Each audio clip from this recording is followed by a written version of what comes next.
Welcome back mga kaluguran, kaibigan. Welcome back to my YouTube channels.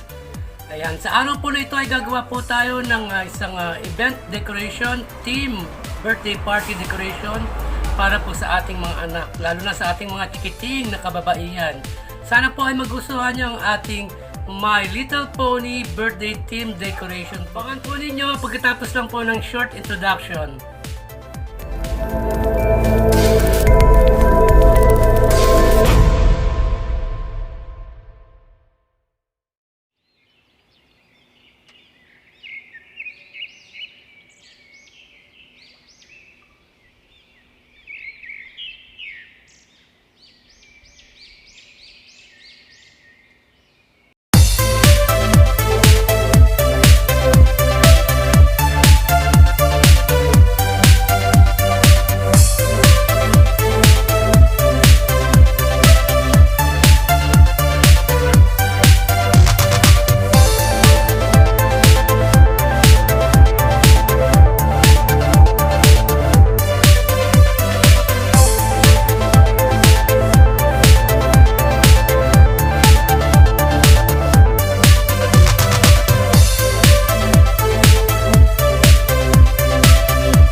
Sana po ay nagustuhan nyo ang video natin ngayong araw, My Little Pony Birthday Team Decoration. Sa mga baguhan po, huwag pong kalimutan mag-like, subscribe at hit ang notification bells para po ma-update namin kayo sa mga susunod pang video tulad nito. Sana po nagustuhan nyo at sana ay meron po kayo natutunan. Maraming salamat po. Paalam. Keep safe.